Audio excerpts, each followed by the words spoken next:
Hello students of class 10। आज आपका chemistry के चैप्टर नंबर 4 के बारे में हम लोग डिस्कस करने जा रहे हैं। Carbon and its compound. Carbon and its compound, जैसा कि हम लोगों को पता है कि कार्बन ग्रुप 14 को बिलोंग करता है और ग्रुप 14 के बिलोंग करने के कारण इसके आउटर मोस्ट ऑर्बिट में 4 इलेक्ट्रॉन्स प्रेजेंट रहेंगे। दैट इज 4 वैलेंस इलेक्ट्रॉन इसके पास प्रेजेंट हैं। इस कारण से ये जो मॉलिक्यूल जो बनाएगा वो कोवैलेंट मॉलिक्यूल बनाएगा और जो बॉन्ड बनेगा उस बॉन्ड को हम लोग कोवैलेंट बॉन्ड के नाम से जानेंगे। अब कार्बन एंड इस कंपाउंड के बारे में अगर देखें तो सबसे पहला तो ये कि बॉन्ड, कोई भी सिमिलर एलिमेंट या डिफरेंट एलिमेंट्स आपस में कंबाइंड क्यों करेगा? तो आपस में कंबाइन करने के पीछे उनका एक लॉजिक होता है, उनका एक रीजन होता है। रीजन है कि वो अपने आप को स्टेबल करना चाहते हैं और स्टेबल करने के लिए या तो वो डुप्लेट का रूल फॉलो करेंगे या फिर ऑक्टेट का रूल फॉलो करेंगे। अब डुप्लेट का जो रूल है उसके कुछ लिमिटेशंस हैं। हाइड्रोजन, हीलियम, लिथियम, ये जो आपके पास जो एलिमेंट्स हैं वो डुप्लेट का रूल फॉलो करते हैं, जबकि बाकी सारे के सारे जो एलिमेंट्स हैं वो ऑक्टेट का रूल फॉलो करते हैं। और उस ऑक्टेट के रूल को फॉलो करने के लिए वो या तो अपना इलेक्ट्रॉन डोनेट करते हैं या फिर इलेक्ट्रॉन गेन करते हैं या फिर म्यूचुअल शेयरिंग करते हैं। जितना इलेक्ट्रॉन हमने दिया उतना इलेक्ट्रॉन हमें वापस भी चाहिए। तो अगर कंप्लीट ट्रांसफर ऑफ इलेक्ट्रॉन हुआ तो वैसे केसेस में जो बॉन्ड बनता है वो आयनिक बॉन्ड बनता है, और अगर म्यूचुअल शेयरिंग अगर हुई तो कोवैलेंट बॉन्ड बनेगा। जैसे बॉन्ड के लिए हम लोग जो डेफिनेशन हम लोग पढ़ते हैं क्या, कि फॉर कंप्लीटिंग देयर डुप्लेट और octet elements either it will be same or different combined with each other to form bond।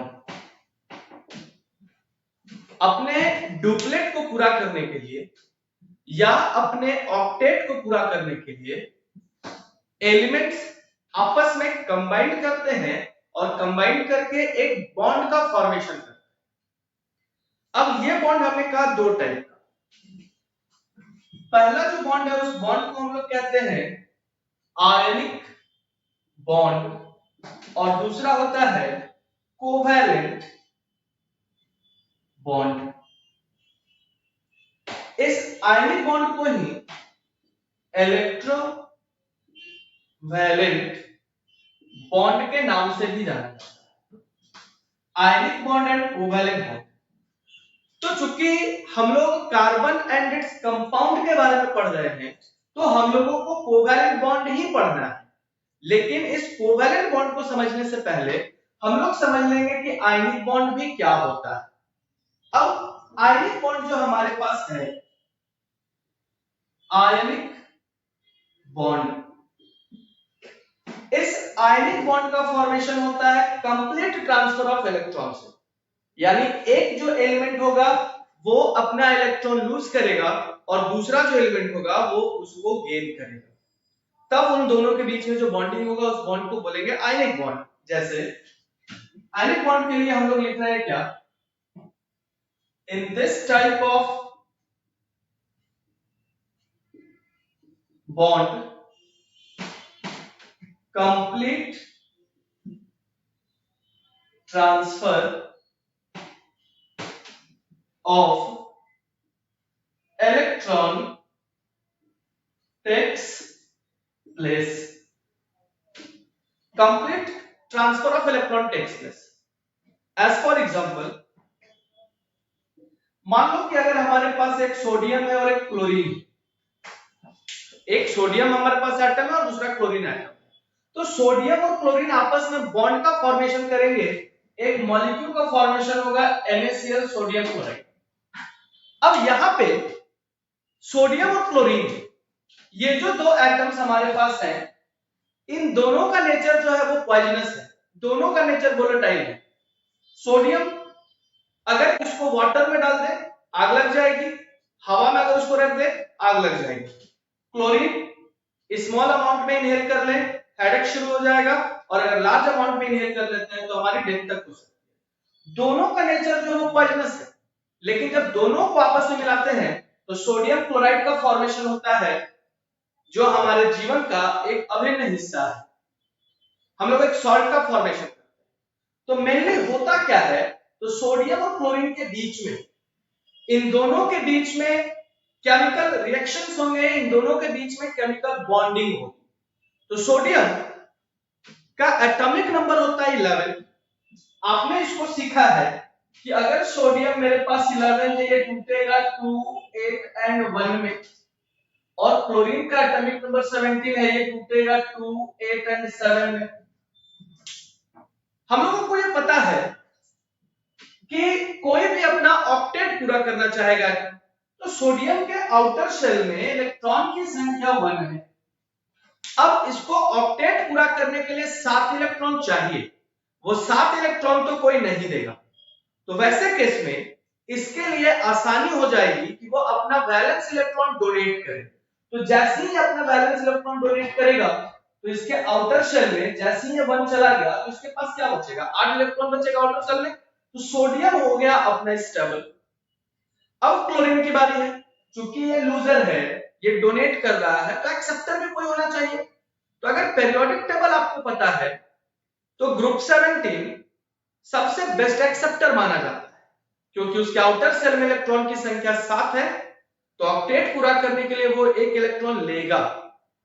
Most electronegative है। मैं आपको बताऊंगा, इसके बारे में डिटेल बताऊंगा, पेरियोडिक टेबल को मैं पहले बता लूंगा, उसके बाद में आपको सिखाऊंगा कि किस तरीके से मोस्ट इलेक्ट्रोनेगेटिव माने जाते हैं और कौन सा मोस्ट इलेक्ट्रो पॉजिटिव माना जाता है। तो sodium most electro positive element है, ये आसानी से एक इलेक्ट्रॉन डोनेट करेगा और क्लोरीन इसको एक्सेप्ट करेगा। तो अब यहाँ पे एक लेविस डॉट स्ट्रक्चर शो करते हैं। वैलेंस इलेक्ट्रॉन को जब डॉट से या क्रॉस से जब डिनोट करते हैं तो उसको लेविस डॉट स्ट्रक्चर कहा जाता है। तो यहाँ मेरे पास सोडियम है, सोडियम के आउटर शेल में इलेक्ट्रॉन की संख्या 1, हमने इसको रिप्रेजेंट करा दिया। अब क्लोरीन के आउटर शेल में इलेक्ट्रॉन की संख्या 7, तो 2, 4, 6 एंड 1 7। ये ध्यान में रखेंगे कि अगर इलेक्ट्रॉन प्रेजेंट है मेरे पास तो वो पेयर में रहेंगे, क्योंकि बॉन्डिंग बनाने के बाद भी वो पेयर ही बनाएंगे, इलेक्ट्रॉन पेयर में ही होंगे।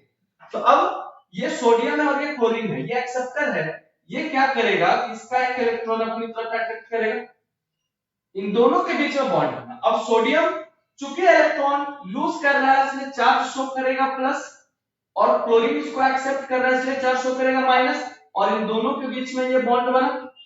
अब चूंकि यहाँ पे ये कैटायन है और ये एनायन है, और यहाँ बॉन्ड दोनों फ्रेम कर रहे हैं, इसलिए ये जो बॉन्ड बनेगा, इस बॉन्ड को हम लोग कहेंगे आयनिक बॉन्ड, या इसी को बोला जाएगा electrovalent bond, ionic bond and electrovalent bond. तो ग्रुप 1 और ग्रुप 2, ये जो तो हमारे पास एलिमेंट्स होते हैं ग्रुप 1 में और ग्रुप 2 में, इनकी जो प्रॉपर्टी होती है, इनकी जो कैरेक्टरिस्टिक होती है, इनकी जो विशेषता होती है, वो इलेक्ट्रॉन लूज करने की होती है। तो इलेक्ट्रॉन लूज, ये तो हमने देखा सोडियम और क्लोरीन का। अब अगर मान लो हमारे पास हो कैल्शियम क्लोराइड CaCl2, अगर इस कैल्शियम क्लोराइड की अगर हम लोग बात करें, तो कैल्शियम क्लोराइड के लिए कैल्शियम बिलोंग करता है ग्रुप 2 का। कैल्शियम का एटॉमिक नंबर है 20, अगर आप उसको तोड़ेंगे तो 2882 के टर्म में तोड़ेंगे। आपने ये सीखा होगा 9th में कि अगर कैल्शियम है 20 एटॉमिक नंबर, तो 2882 अब इसके आउटर शेल में 2 इलेक्ट्रॉन प्रेजेंट है। ऑक्टेट पूरा करने के लिए इसके लिए आसानी होगा अपना 2 इलेक्ट्रॉन डोनेट कर देना। 6 इलेक्ट्रॉन गेन करना इसके लिए मुश्किल है, इम्पॉसिबल है। इस कारण ये क्या करेगा, इसके लिए सबसे अच्छा होगा कि अपना आउटर शेल का 2 इलेक्ट्रॉन डोनेट कर दे। अब जब ये 2 इलेक्ट्रॉन डोनेट कर देगा भाई, तो बचेगा क्या इसका आउटर शेल में 8 इलेक्ट्रॉन स्टेबल हो गया डोनेट करने के बाद। तो जब ये डोनेट कर रहा है तो कोई तो इसका एक्सेप्टर होना चाहिए। तो मैंने अभी कहा सबसे बेस्ट एक्सेप्टर जो है वो माने जाते हैं ग्रुप 17 एलिमेंट्स, जिनको हैलोजन फैमिली के नाम से हम लोग जानते हैं। अब मेरे पास दूसरा है क्लोरीन। इसको अभी आपने देखा कि 2 8 7 है, तो हम लोग लिख रहे हैं यहाँ पे कैल्शियम क्लोराइड अगर लिख रहे हैं, CaCl2 अगर लिख रहे हैं, तो मेरे पास देखोगे कि एक कैल्शियम है और 2 क्लोरीन है। तो कैल्शियम के आउटर शेल में 2 इलेक्ट्रॉन, तो एक इलेक्ट्रॉन को हमने इधर रख दिया, एक इलेक्ट्रॉन को इधर रख दिया, एक क्लोरीन यहां रखते हैं, एक क्लोरीन यहां रखते हैं। अब इसके आउटर शेल में इलेक्ट्रॉन की संख्या हो गई 7। अब ये ऑक्टेट पूरा करने के लिए अपना एक इलेक्ट्रॉन कैल्शियम से अट्रैक्ट करेगा। सेम केस यहां पे भी। अब इनके बीच में हो गई बॉन्ड की फॉर्मेशन। इस कैल्शियम ने क्या करा, अपना 2 इलेक्ट्रॉन डोनेट करा, तो चार्ज यहां पे शो किया भाई +2। इस क्लोरीन ने एक लिया है तो चार्ज यहां पे हुआ -1, और इस क्लोरीन ने भी एक लिया है तो चार्ज हुआ -1। तो यहां डोनेट करने के बाद कैटायन का फॉर्मेशन हुआ, ये गेन करने के बाद एनायन का फॉर्मेशन हुआ। तो चूंकि एक कैटायन और एक एनायन का फॉर्मेशन हो गया, दोनों के बीच में जो बॉन्ड है, तो ये बॉन्ड किसका एग्जांपल होगा, तो ये बॉन्ड एग्जांपल होगा इलेक्ट्रोवैलेंट बॉन्ड का या फिर आयनिक बॉन्ड का।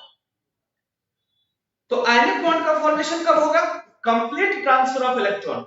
एक एटम या एक एलिमेंट डोनर होना चाहिए और जो दूसरा एलिमेंट है भाई वो गेनर होना चाहिए, तब जो बॉन्ड बनेगा वो बॉन्ड कहलाएगा हमारा आयनिक बॉन्ड। अब आते हैं कोवैलेंट बॉन्ड में। ये तो आयनिक बॉन्ड हो गया, कंप्लीट ट्रांसफर ऑफ इलेक्ट्रॉन के लिए।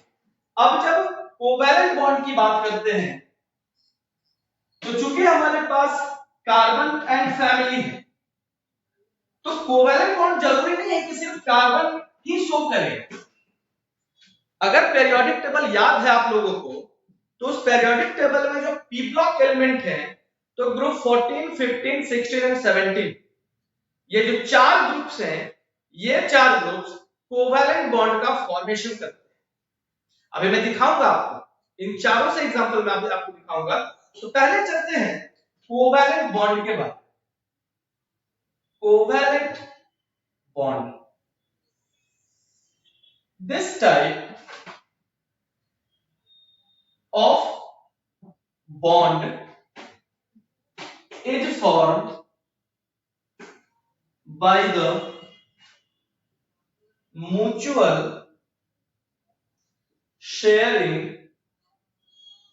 of electrons. This type of bond is formed by the mutual sharing of electron. मैंने जितना दिया मुझे उतना वापस करो, यही म्यूचुअल शेयरिंग होती है। अब जब म्यूचुअल शेयरिंग ऑफ इलेक्ट्रॉन अगर हुआ, मान लो कि अगर हम बात करते हैं कार्बन की, तो कार्बन की अगर बात करें तो इसके आउटर शेल में इलेक्ट्रॉन की संख्या कितनी हो गई भाई, 4 हो गई। अब इसको ऑक्टेट पूरा करने के लिए 4 इलेक्ट्रॉन चाहिए, 4 इलेक्ट्रॉन ये डोनेट भी करना चाहिए इसको। लेकिन प्रॉपर्टी कहती है पीरियोडिक टेबल की कि मैक्सिमम इलेक्ट्रॉन का ट्रांसफर, मैक्सिमम इलेक्ट्रॉन की ट्रांसफर, अधिकतम इलेक्ट्रॉन डोनेट करने की जो टेंडेंसी है वो मैक्सिमम 3 है। 3 से ज्यादा डोनेट नहीं कर सकते। तो जब 3 से ज्यादा डोनेट नहीं करेगा तो करेगा क्या, तो म्यूचुअल शेयरिंग करेगा। तो कार्बन अब यहां पे क्या करेगा, म्यूचुअल शेयरिंग। तो अब यहां से मान लो कि अगर हमारे पास एक कंपाउंड हम देते हैं CH4 मीथेन गैस, अब इसके बीच की बॉन्डिंग चेक करनी है। तो कार्बन आउटर शेल में इलेक्ट्रॉन की संख्या 4, तो मैंने कहा लेविस डॉट स्ट्रक्चर पहले दिखाएंगे, 1 2 3 4, hydrogen hydrogen hydrogen hydrogen. Hydrogen चूंकि ग्रुप 1 का एलिमेंट है, आउटर शेल में इलेक्ट्रॉन की संख्या इसके पास 1 है, तो आउटर शेल में इलेक्ट्रॉन की संख्या इसकी 1 दिखाते हैं। मैंने अभी कहा कि कोई भी एटम स्टेबल दो कंडीशन में होता है, या तो उसके आउटर मोस्ट सेल में इलेक्ट्रॉन की संख्या 2 हो जाए, या आउटर मोस्ट में इलेक्ट्रॉन की संख्या 8 हो जाए। तो हाइड्रोजन का एटॉमिक नंबर 1 है, तो ये तो कभी 8 पूरा करेगा नहीं, तो इसके लिए क्या आसानी होगी, 2 पूरा करना, डुप्लेट का रूल फॉलो करना। तो अब यहाँ पे ये क्या करेगा, एक कार्बन से इलेक्ट्रॉन लेगा, ये हाइड्रोजन दूसरा लेगा, ये तीसरा इलेक्ट्रॉन और ये चौथा है। तो हाइड्रोजन ने तो अपनी बैलेंस पूरी कर, हाइड्रोजन के आउटर शेल में अब 2-2 इलेक्ट्रॉन हो गए, लेकिन कार्बन के पास अगर ये चारों डोनेट कर देगा तो फिर इसके पास बचेगा क्या, इसके पास तो कुछ भी नहीं बचा ना, सिर्फ 4 इलेक्ट्रॉन इसके पास आउटर शेल में थे और सारा का सारा डोनेट कर दिया, तो स्टेबल तो हो नहीं पाएगा। तो अब ऐसे केस में क्या करेगा कि ये म्यूचुअल शेयरिंग करेगा, इसने हाइड्रोजन को 4 दिया है तो हाइड्रोजन से 4 लेगा भी। अब ऐसे केस में ये कार्बन क्या कर रहा है, ये हाइड्रोजन से भी एक एक इलेक्ट्रॉन यहां से ले लिया, इसी को म्यूचुअल शेयरिंग कहते हैं। पहले इसने हाइड्रोजन को स्टेबल करा दिया और वापस अपनी स्टेबिलिटी के लिए इन चारों हाइड्रोजन से भी ले लिया। अब ऐसे केस में जो बॉन्ड बना, इस बॉन्ड को हम लोग बोले कोवैलेंट बॉन्ड, और चूंकि म्यूचुअल शेयरिंग हुई है इस कारण से चार्ज इस पे शो नहीं करेंगे, क्योंकि म्यूचुअल शेयरिंग है, मैंने जितना दिया उतना मुझे वापस मिल गया, तो यहाँ पे कोई चार्जेस नहीं पॉसिबल, इस कारण से ऐसा जो बॉन्ड है वो कोवैलेंट बॉन्ड का एग्जांपल है। अब ऐसे कोवैलेंट जो बॉन्ड है वो 2 टाइप के आपके होंगे, एक होमो एटॉमिक होगा और दूसरा हेटेरो एटॉमिक होगा। कोवैलेंट बॉन्ड 2 टाइप के, होमो एटॉमिक एंड हेटेरो एटॉमिक। तो होमो एटॉमिक क्या है भाई, तो होमो का मतलब ही है एक, यानी एक ऐसा, चूंकि मान के चलो oxygen gas, nitrogen gas, chlorine gas, hydrogen gas, इन सब का एग्जांपल अगर हम लें तो ये होमो एटॉमिक है, एक ही टाइप के एटम के मिलने से बने, जैसे O2, N2, Cl2, H2। अब ये सारे के सारे जो एग्जांपल्स हैं, ये सारे एग्जांपल्स हमारे होमो एटॉमिक हैं, एक ही टाइप के एलिमेंट के मिलने से बने।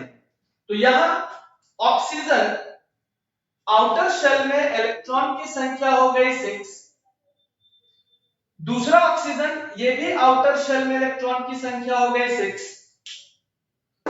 अब ऑक्टेट पूरा करने के लिए क्या करेगा, अपने पड़ोसी ऑक्सीजन से 2 इलेक्ट्रॉन गेन करेगा और ये भी 2 इलेक्ट्रॉन गेन करेगा। इस ऑक्सीजन ने अपना ऑक्टेट पूरा करने के लिए अपनी पड़ोसी ऑक्सीजन से 2 इलेक्ट्रॉन ले लिए और इसने भी इससे ले लिया, यानी म्यूचुअल शेयरिंग हो गई। अब यहां जो बॉन्ड बना वो बॉन्ड कैसा बनेगा भाई, डबल बॉन्ड। तो ये बॉन्ड भी किसका एग्जांपल हो गया, कोवैलेंट बॉन्ड का। अगर नाइट्रोजन की बात करें तो नाइट्रोजन आउटर शेल में इलेक्ट्रॉन की संख्या इसकी 5, क्योंकि ग्रुप 15 का है, इसके भी आउटर शेल में इलेक्ट्रॉन की संख्या होगी 5। ऑक्टेट पूरा करने के लिए ये नाइट्रोजन इस नाइट्रोजन से 3 लेगा तो 5 इसका और 3 इसका, 5 और 3 8, ऑक्टेट पूरा, ये नाइट्रोजन स्टेबल। लेकिन ये तो अनस्टेबल हो गए, तो स्टेबिलिटी के लिए इसने बोला कि बेटा मैंने तुझे 3 इलेक्ट्रॉन डोनेट किए हैं तो 3 इलेक्ट्रॉन तू मुझे भी दे वापस कर। तो ये भी क्या करेगा, 3 इलेक्ट्रॉन यहां से उठाएगा, तो यहां पे भी बॉन्ड का फॉर्मेशन हुआ। अब ये भी स्टेबल, ये भी स्टेबल, यहां नाइट्रोजन और नाइट्रोजन के बीच की बॉन्डिंग हो गई, कोवैलेंट बॉन्डिंग, होमो एटॉमिक हो गया। सेम केस क्लोरीन के लिए, आउटर शेल में इलेक्ट्रॉन की संख्या 7, यहां भी आउटर शेल में इलेक्ट्रॉन की संख्या 7, लेविस डॉट स्ट्रक्चर। ऑक्टेट पूरा करने के लिए यहां से उठाएगा 8, यहां से उठाया ये 1, यहां बॉन्ड बन गई। ये आल्सो एग्जांपल है आपका होमो एटॉमिक के लिए। सेम केस आप हाइड्रोजन के लिए ले लो, H H आउटर शेल में एक इलेक्ट्रॉन, यहां ये डुप्लेट पूरा करेगा, एक यहां से उठाया, ये भी एक ले लिया, यहां पे भी बॉन्ड बन गए सिंगल बॉन्ड। तो ये सारे एग्जांपल जो है वो किसके हैं, होमो एटॉमिक के हैं। एक ही एटम के मिलने से बने। अब कुछ एग्जांपल आएंगे हमारे हेटेरोएटॉमिक के लिए। तो हेटेरो का मतलब कम से कम दो डिफरेंट एलिमेंट्स हमारे पास होने चाहिए। जैसा भी थोड़ी देर पहले ये एग्जांपल्स हैं होमो एटॉमिक के, ये सारे के सारे एग्जांपल्स हो गए हमारे होमो एटॉमिक के।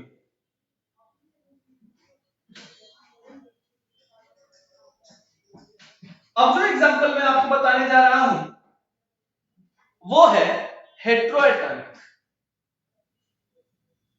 हेटेरोएटॉमिक, हेटेरो का मतलब क्या हो गया? हेटेरो का मीनिंग हुआ दो डिफरेंट एलिमेंट्स, दो डिफरेंट एटम के मिलने से अगर हमारे पास बॉन्ड का फॉर्मेशन हो रहा है तो वो कहलाएगा हमारा हेटेरोएटॉमिक। अब हेटेरोएटॉमिक में ढेर सारे एग्जांपल, जैसे H2O वाटर। अब ऑक्सीजन, ऑक्सीजन ग्रुप 16 का, इसका जो एटॉमिक नंबर आपके पास है वो 8, अगर तोड़ोगे तो 2 और 6 में आउटर सेल में इलेक्ट्रॉन की संख्या हो गई 6, 8 पूरा करने के लिए इसको 2 चाहिए। तो ऑक्सीजन के आउटर सेल में इलेक्ट्रॉन की संख्या हमने लिख ली 6। इस तरीके से लिखिए, यहाँ पे दो हमारे पास बॉन्ड पेयर है। अब यहाँ पे तेरे पास जो है एक सिंगल सिंगल इलेक्ट्रॉन इसलिए रखे क्योंकि एक हाइड्रोजन मैं यहाँ रखूंगा और एक हाइड्रोजन यहाँ रखूंगा। इस हाइड्रोजन के आउटर सेल में एक इलेक्ट्रॉन, इसके पास एक इलेक्ट्रॉन। अब इसको गौर से देखना कि हाइड्रोजन ऑक्सीजन से एक इलेक्ट्रॉन लेके क्या करेगा भाई? स्टेबल हो जाएगा, डुप्लेट पूरा कर लेगा। अब ये भी क्या करेगा? एक इलेक्ट्रॉन गेन करेगा, तो ये भी डुप्लेट पूरा कर लिया। अब ऑक्सीजन क्या करेगा? तो 4 इसके पास है, 5 6, यहां से एक हाइड्रोजन लेगा और यहां से एक हाइड्रोजन लेगा, तब जाकर इसका ऑक्टेट पूरा हुआ और हमारे बॉन्ड का फॉर्मेशन हुआ। तो ये भी कोवैलेंट बॉन्ड का एग्जांपल, म्यूचुअल शेयरिंग हो गई। हाइड्रोजन ने दिया भी लिया भी, ऑक्सीजन ने दिया भी और लिया भी, तो ये हेटेरोएटम्स हो गए। उसी तरीके से अगर हमारे पास है CO2 कार्बन डाइऑक्साइड, तो carbon, oxygen, oxygen, outer cell में इलेक्ट्रॉन की संख्या हो गई 4, इस ऑक्सीजन के आउटर सेल में इलेक्ट्रॉन की हो गया 6, इस आउटर सेल में इलेक्ट्रॉन की संख्या हो गई 6। अब ऑक्टेट पूरा करने के लिए क्या करेगा? 2 यहां से उठाएगा, 2 यहां से उठाया, ऑक्सीजन का ऑक्टेट हो गया पूरा। अब कार्बन, तो 2 ऑक्सीजन से ले लेगा और इस ऑक्सीजन से 2 ले लेगा, तो इस कार्बन का भी बॉन्ड 2 3 4 5 6 7 8 म्यूचुअल शेयरिंग हो गई। अब यहां जो बॉन्ड बना वो carbon double bond with oxygen, double bond with oxygen. तो इस तरीके के जो कंपाउंड है वो हेटेरो कंपाउंड्स कहलाते हैं। और यहां जो बॉन्ड बना वो कोवैलेंट बॉन्ड, लेकिन हेटेरोएटॉमिक कोवैलेंट बॉन्ड के नाम से जाना जाएगा। और भी एग्जांपल्स हैं, मान लो अमोनिया गैस NH3, ये नाइट्रोजन, आउटर सेल में इलेक्ट्रॉन की संख्या हो गई 5, हाइड्रोजन, हाइड्रोजन, हाइड्रोजन, इसके आउटर सेल में एक इलेक्ट्रॉन, एक इलेक्ट्रॉन, एक इलेक्ट्रॉन, ये डुप्लेट पूरा करेगा, ये डुप्लेट पूरा करेगा, ये डुप्लेट पूरा करेगा, और नाइट्रोजन क्या करेगा भाई? इस हाइड्रोजन से भी इलेक्ट्रॉन लेगा और इसका खुद का इलेक्ट्रॉन मिला, तो 5 और 3 8। अब यहां पे भी जो बॉन्ड बना उस बॉन्ड को हम लोग क्या कहेंगे? हेटेरोएटॉमिक कोवैलेंट बॉन्ड कहेंगे। तो आज हम लोगों ने जो सीखा वो बॉन्ड और टाइप्स ऑफ बॉन्ड के बारे में। नेक्स्ट वीडियो लेक्चर में इसके आगे का टॉपिक मैं पढ़ाऊंगा आपको। तब तक के लिए इसको देखिए, इसको समझिए। मिलते हैं फिर नेक्स्ट वीडियो लेक्चर में। अभी तक अगर सब्सक्राइब आपने नहीं किया है चैनल को तो प्लीज इसको सब्सक्राइब कर लें, क्योंकि जितने भी वीडियोस हैं उसके नोटिफिकेशंस आपको मिलते रहे।